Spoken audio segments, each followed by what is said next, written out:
28 फरवरी को जब इजराइल ने लड़ाई छेड़ी थी अमेरिका के साथ मिलकर ईरान के खिलाफ, और 40 दिन तक ये लड़ाई चली, तो उसमें जो कुछ नुकसान हुआ है और इसके पहले जो पिछले साल 12 दिन तक लड़ाई हुई थी, इस दौरान जो कुछ भी ईरान को नुकसान हुआ है, उसका सैन्य साजो सामान या फिर जो उसके यहाँ इमारतें नष्ट हुई हैं, जो कुछ भी खर्च नुकसान हुआ है उसकी भरपाई की जाएगी। और उसके लिए अमेरिका अब तैयार हो चुका है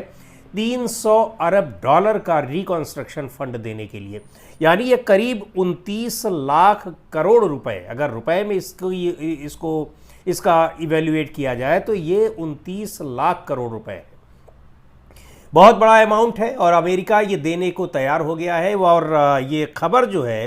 अच्छा इसके अलावा और भी है, अमेरिकी कंपनियां वहाँ इन्वेस्टमेंट भी करेंगी ईरान में, इसके लिए भी तैयार हो गया है। यानी 29 लाख करोड़ रुपए का रिकंस्ट्रक्शन फंड तो दिया ही जाएगा, अमेरिकी कंपनियों को भी कहा गया है कि वो वहाँ जाएंगी और वहाँ पर निवेश करेंगी, वहाँ पर जो इंफ्रास्ट्रक्चरल डेवलपमेंट होंगे, वहाँ ईरान के लिए जो चीज़ें नष्ट हुई हैं उनको बनाने में, यानी रिकंस्ट्रक्शन में। अब ये खबरें तो आ रही हैं, लेकिन सवाल ये है कि क्या इन खबरों से इतना बड़ा अमाउंट ईरान को अगर अमेरिका देता है तो अमेरिका की जनता क्या करेगी, अमेरिका की जनता के किस तरह के विरोध का सामना करना पड़ेगा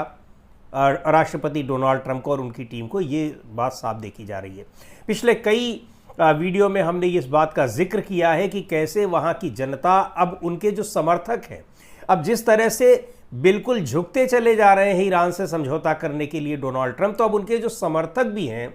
वो भी अब उनके विरोध में आ गए हैं कि आखिर फिर इतनी लड़ाई और इतना जो नुकसान हुआ है, इतना अरबों खरबों डॉलर वहाँ पर हमने नष्ट कर दिया, उसका फ़ायदा क्या हुआ? आप किस वजह से लड़ाई करने चले गए और लड़ाई के बाद आप पीछे भी हट गए, आपने युद्ध विराम भी कर लिया, युद्ध विराम को आपने आगे भी बढ़ा लिया, अब ईरान से बातचीत भी कर रहे हैं और ईरान की ही शर्तों पर आप उससे समझौता करने को आतुर हैं, तो आखिर आप क्या सोचकर लड़ाई में कूदे थे? अब ये इस अमेरिकी अखबारों ने ये खबर छापी है और एक वहाँ पर जो रिकंस्ट्रक्शन प्रोग्राम के बारे में बताया है,